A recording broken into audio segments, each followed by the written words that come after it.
सत्यनारायण भगवान की जय। दोस्तों, स्वागत है आपका हमारे YouTube चैनल व्रत साधना में। आज के इस वीडियो में आप सब जानेंगे कि दिन सुनी जाने वाली श्री सत्यनारायण भगवान की कथा। इस कथा को श्रवण करने से अधमीश यज्ञ का फल प्राप्त होता है, साथ ही में अनंत प्रकार की सुख समृद्धि का भी वरदान मिलता है। तो आइए आज की इस वीडियो में हम आपको सुनाने वाले हैं मार्गशीर्ष पूर्णिमा श्री सत्यनारायण भगवान की कथा। सबसे पहले आप वीडियो को लाइक करके चैनल को सब्सक्राइब कर लें, क्योंकि ऐसी ही व्रत कथाओं की वीडियो हमारे चैनल पे आती रहती हैं। जहां होता है सत्यनारायण व्रत, वहां बसता है सुखधाम। दीन दुखी के कष्ट हरे श्री सत्यनारायण भगवान। तो प्रेम से बोलिए सत्यनारायण भगवान की जय। सत्यनारायण भगवान की कथा केवल एक पूजा ही नहीं, बल्कि एक अद्भुत आशीर्वाद है जो जीवन में सुख शांति और समृद्धि लाता है। श्री सत्यनारायण भगवान की कथा के श्रवण से हर संकट, हर पाप का नाश होता है। आज सत्य, धर्म और भक्ति के इस महायज्ञ में हम सब एकत्रित हुए हैं।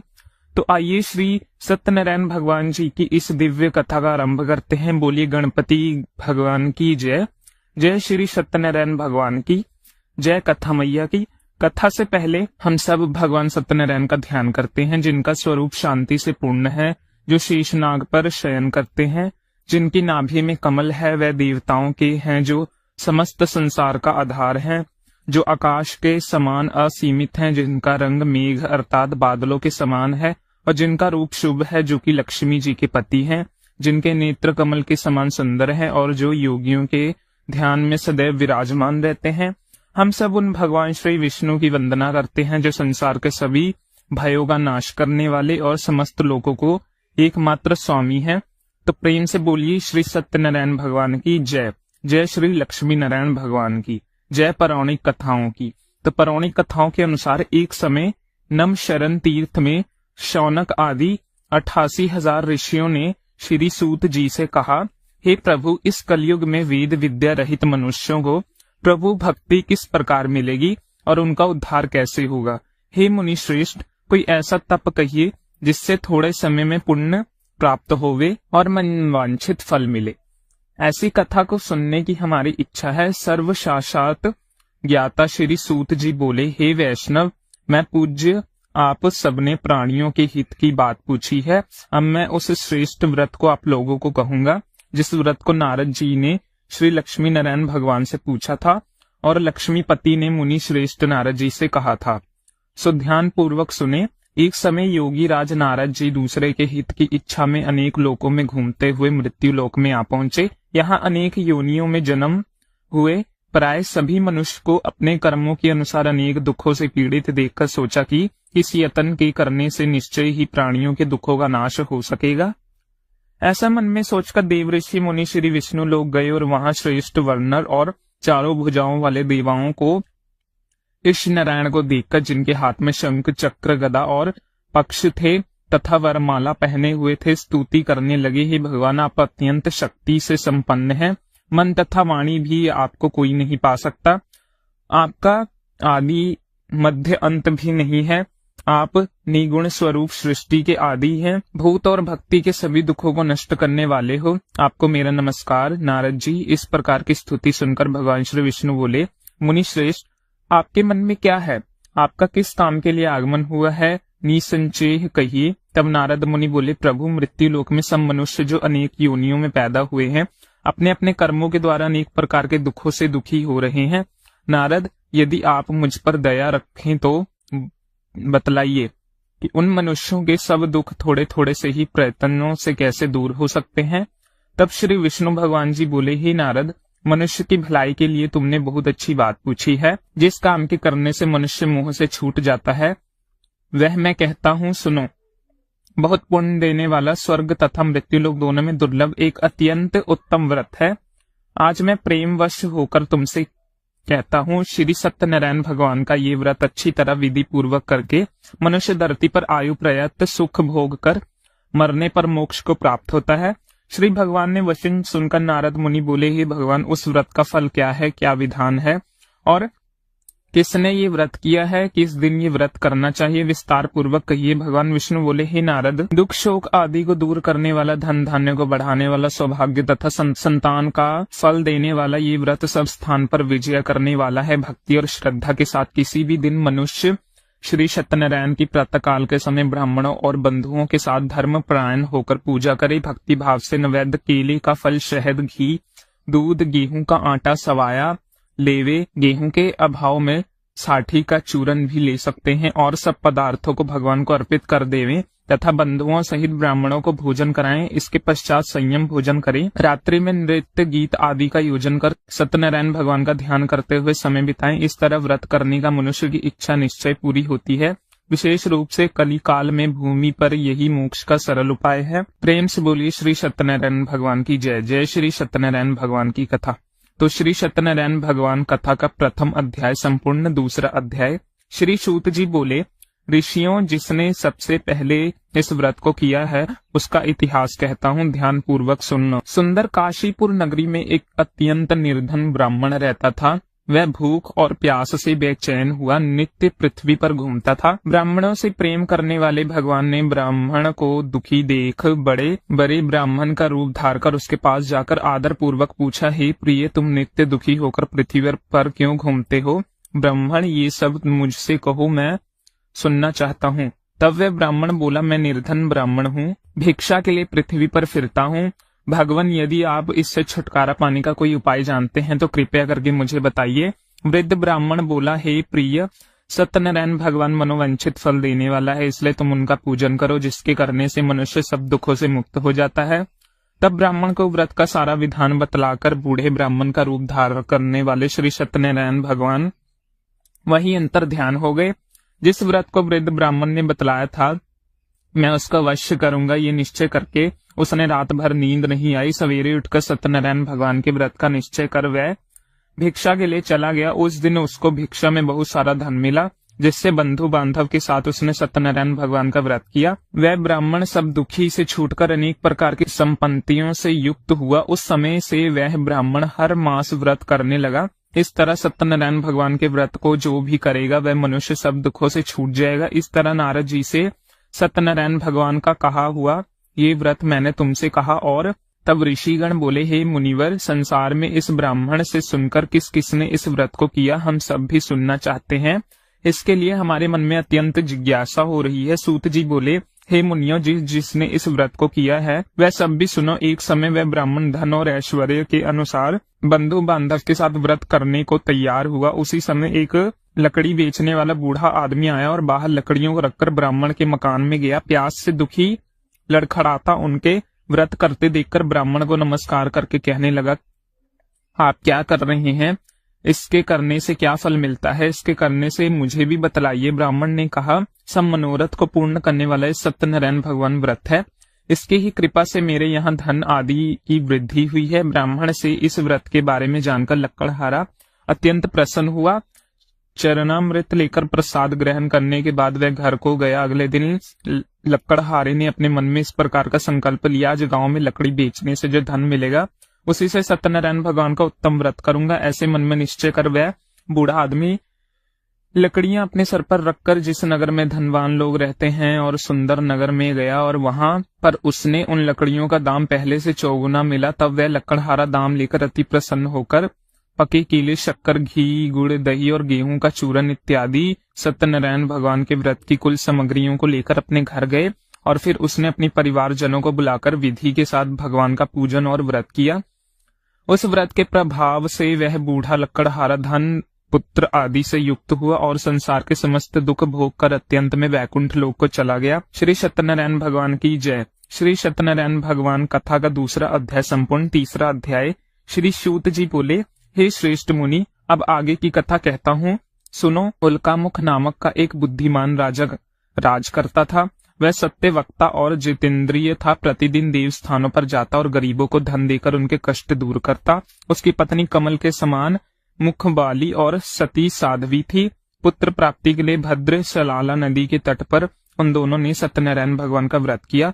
उस समय वहां एक साधु नामक वैश्य आया उसके पास व्यापार के लिए बहुत सारा धन था। वह नाव को किनारे पर ठहराकर राजा के पास आ गया और राजा को व्रत करते देखकर विनय के साथ पूछने लगा, राजन, भक्ति युक्त चित्त से आप क्या कर रहे हैं? मेरी सुनने की इच्छा है, आप मुझे ये बतलाएं। तब राजा बोले, हे वैश्व, आपने बांधव के साथ पुत्र आदि की प्राप्ति के लिए मैं यहाँ शक्तिमान सत्यनारायण भगवान का व्रत और पूजन मैं कर रहा हूँ। राजा के वचन सुनकर साधु आदर से बोला, हे राजन, मुझे भी इसका सब विधि विधान कहो, मैं भी इसी के अनुसार इस व्रत को अवश्य करूंगा। मेरी भी कोई संतान नहीं है और मुझे विश्वास है कि इस व्रत को करने से निश्चय ही मुझे संतान प्राप्ति होगी।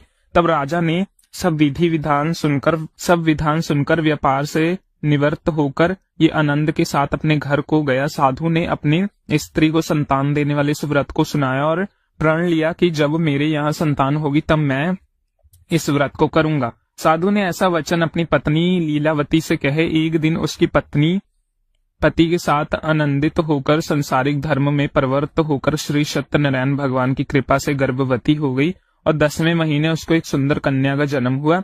वह कन्या दिनों दिन इस तरह बढ़ने लगी जैसे शुक्ल पक्ष का चंद्रमा बढ़ता है।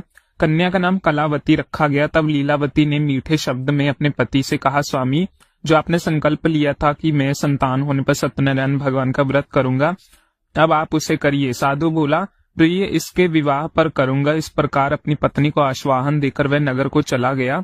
अब कलावती अपने पिता के घर में रहकर बड़ी हो गई थी और एक दिन साधु अब नगर में सखियों के साथ अपनी पुत्री को देखता हुआ तुरंत दूत को बुलाकर कहा कि पुत्री के लिए कोई सौभाग्यवर देख कर लाओ।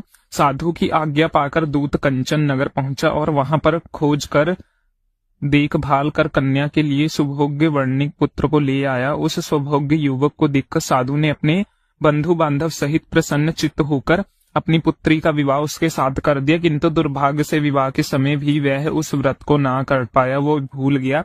तब श्री सत्यनारायण भगवान क्रोधित हो गए, साधु को श्राप दे दिया कि तुम्हें दारुणमय दुख प्राप्त होगा। अपने कार्य में कुशल साधु वैश्व अपने जमाता सहित समुद्र के समीप स्थित रतन नगर में गया और वहां दोनों ससुर जमाई चंद्रकेतु राजा के उस नगर में व्यापार करने लगे। एक दिन भगवान सत्यनारायण की माया से प्रेरित कोई चोर राजा का धन चुराकर भाग रहा था, किंतु राजा के दूतों को आता देखकर चोर घबराता हुआ धन को वहीं छुपा छोड़कर चला गया जहां वह ससुर और जमाई ठहरे हुए थे।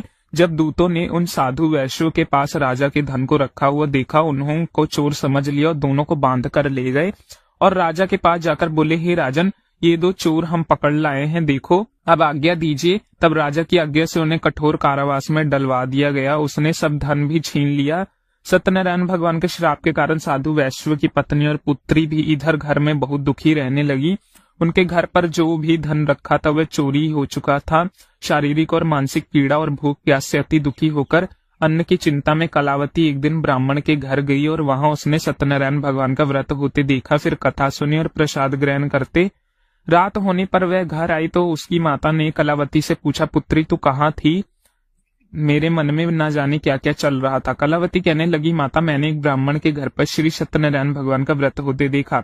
कन्या के ऐसे वचन सुनकर लीलावती भगवान के पूजन की तैयारी करने लगी। लीलावती ने परिवार और बंधु सहित श्री सत्यनारायण भगवान का पूजन किया और वर मांगने की मेरी पति और दामाद शीघ्र घर आ जाए। साथ ही प्रार्थना की कि हम सबका अपराध क्षमा करो। सत्यनारायण भगवान इस व्रत में संतुष्ट हो गए और राजा चंद्रकेतु को स्पर्श में दर्शन देकर कहा, हे राजन, तुमने जिन दिनों वैश्व को बंदी बना रखा है वह निर्दोष हैं, उन्हें प्रातः ही छोड़ दो और उनका सब धन जो तुमने ले लिया है उन्हें वापस लौटा दो, नहीं तो मैं तेरा धन, राज्य, पुत्र आदि सब नष्ट कर दूंगा। राजा को ऐसे वचन कहकर भगवान अंतर ध्यान हो गए।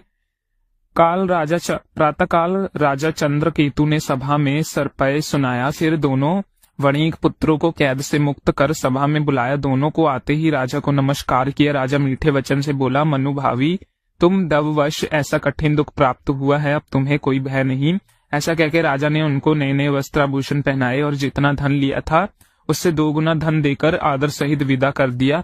वह दोनों वैश्व अपने घर को चल दिए। सत्यनारायण भगवान की जय। श्री सत्यनारायण व्रत का 3रा अध्याय पूर्ण। 4था अध्याय। श्री सूत जी बोले, साधु बनिया मंगलचार्य कर और ब्राह्मणों को धन देकर अपनी नगरी के लिए चल पड़ा। साधु के कुछ देर दूर जाने पर इधर भगवान सत्यनारायण की उसकी सत्या की परीक्षा लेने के विषय में जिज्ञासा हुई और वह एक दंडी का वेश बनाकर उस बनिए के सामने गए और उससे, साधो तुम्हारी नाव में क्या भरा है? तब धन के मध्य में चूर दोनों महाजनों ने अवहेलवान पूर्वक हंसते हुए कहा, दंडी सन्यासी क्यों पूछ रहे हो? क्या कुछ मुद्रा लेने की इच्छा है? हमारी नाव में तो लता और पत्ते आदि भरे हैं।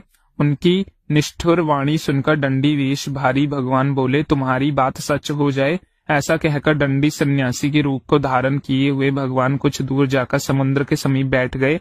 इधर दंडी के चले जाने पर नित्य क्रिया करने के बाद उतराई हुई यानी जल में ऊपर की ओर उठी हुई नौका को देखकर साधु अत्यंत आश्चर्य में पड़ गया और नाव में लता और पत्ते आदि देखकर मूर्छित होकर पृथ्वी पर गिर पड़ा। होश आने पर वार्णिक पुत्र चिंतित हो गया और उसके दामाद ने इस प्रकार कहा कि पिताजी आप शोक क्यों करते हैं? दंडी ने शाप दिया था, इस स्थिति में वही चाहे तो सब कुछ कर सकते हैं, इससे संचय नहीं, उन्हीं की शरण में हमको चलना चाहिए और वह मन की इच्छा पूर्ण होगी। दामाद की बात सुनकर वह साधु बनिया उसके पास गया और वहां दंडी को देखकर उसने भक्ति पूर्वक उन्हें प्रणाम किया तथा आदर पूर्वक कहने लगे कि आपके सुख सब मैंने जो कुछ कहा उसे अत्यस्त भाषण रूप अपराध किया है, आप कृपया कर उस अपराध को क्षमा कर दीजिए। ऐसा कहकर बार बार प्रणाम करके वह महान शोक से व्याकुल हो गया। दंडी ने उस बनिया को रोता हुआ देखकर कहा, मूर्ख रो मत, मेरी बात सुनो। मेरी पूजा से उदासीन होने के कारण तथा मेरी आज्ञा से ही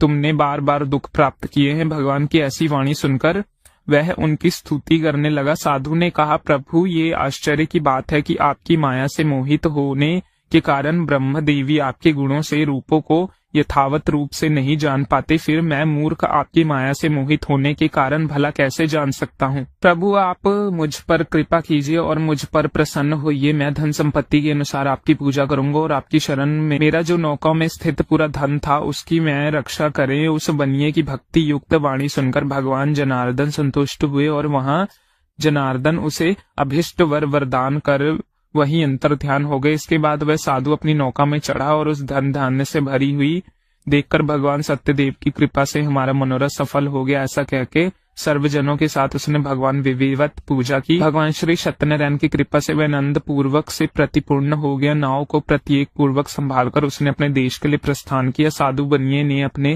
दामाद से कहा, नगरी दिखाई दे रही है। उसने अपने धन के रक्षक दूत को अपने आने का समाचार देने के लिए अपनी नगरी में भेजा। उसके बाद उस दूत ने नगरी में जाकर साधु की पत्नी का हाथ जोड़कर प्रणाम किया।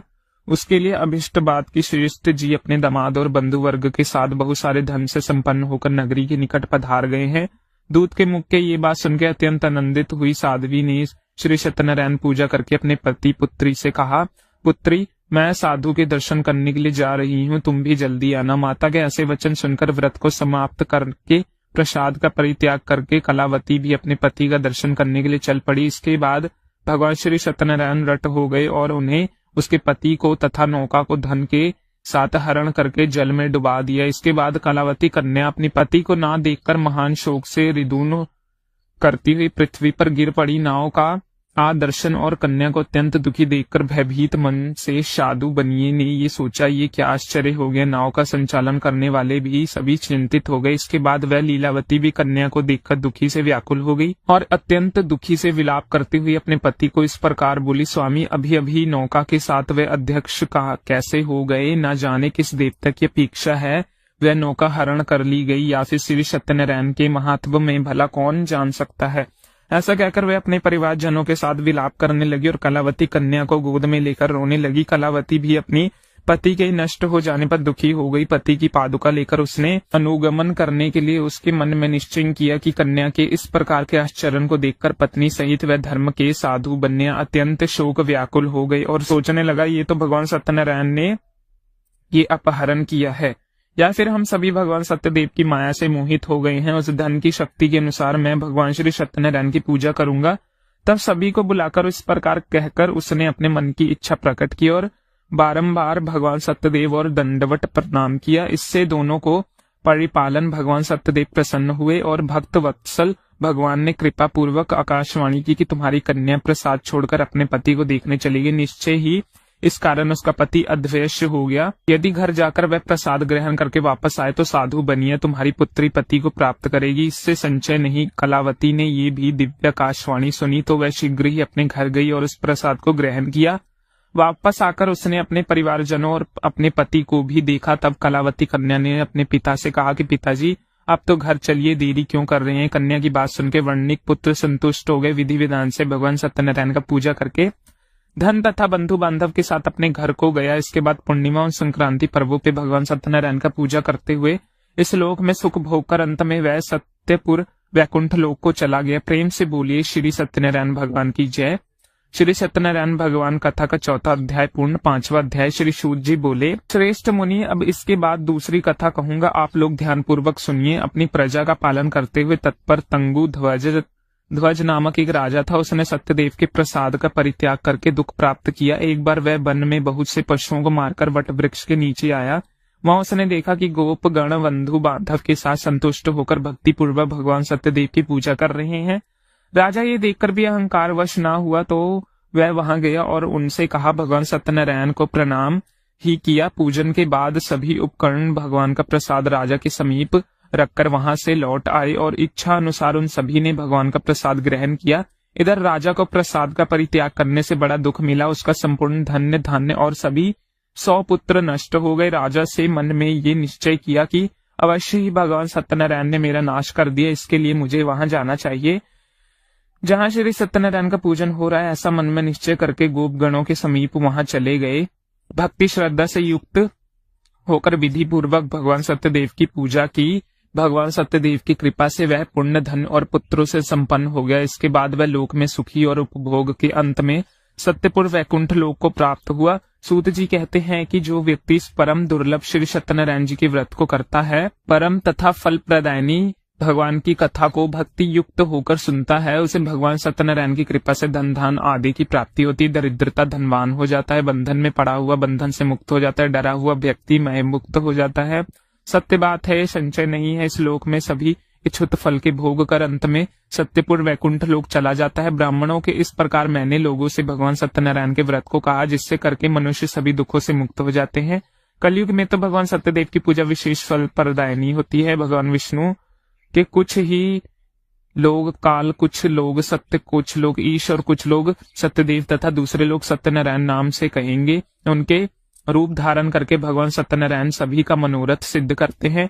कलयुग में संतान भगवान विष्णु ही सत्यव्रत रूप धारण करके सभी के मनोरथ को पूर्ण करने वाले होंगे। श्रेष्ठ मुनिये, जो भी व्यक्ति नित्य भगवान सत्यनारायण जी की व्रत कथा को पढ़ता है, सुनता है, भगवान सत्यनारायण की कृपा उसे सभी पापों से नष्ट कर देती है। मुनिवर, पूर्व काल में जिन लोगों ने सत्यनारायण के व्रत किया था, अगले जन्म में वृतांत करता हूँ। लोग सुनिए। महान प्रजा संपन्न शतानंद नाम के ब्राह्मण सत्यनारायण व्रत करने के प्रभाव से दूसरे जन्म में सुदामा नामक ब्राह्मण हुए। उस जन्म में भगवान श्री कृष्ण का ध्यान करके उनको मोक्ष प्राप्ति हुई। लक्कड़हारा भील गुहो का राजा हुआ और अगले जन्म में उसको भगवान श्री राम जी की सेवा करके मोक्ष प्राप्त किया। महाराजा उल्का मुख दूसरे जन्म में राजा दशरथ हुए, जिनको श्री रंगनाथ जी की पूजा करने अंत में वैकुंठ प्राप्त हुआ। इस प्रकार धार्मिक और सत्यव्रत साधु पिछले जन्म के सत्यव्रत के प्रभाव से अपने दूसरे जन्म में मोरध्वज नामक राजा हुआ और उसके आर्य की चक्र के अपने पुत्र की आदि देह भगवान श्री विष्णु को अर्पित कर मोक्ष प्राप्त किया। महाराजा तंगु ध्वज जमांतर में संयम भू मनु हुए और भगवत संबंधित संपूर्ण कार्यों का अनुष्ठान करके वैकुंठ लोक को प्राप्त हुआ। जो गोप गण थे वह जमांतर में ब्रजमंडल में निवास करने वाले हुए और सभी राक्षसों का संहार करके उन्होंने भगवान का साक्षात धाम गोलोक प्राप्त किया। तो प्रेम से बोलिए श्री सत्यनारायण भगवान की जय।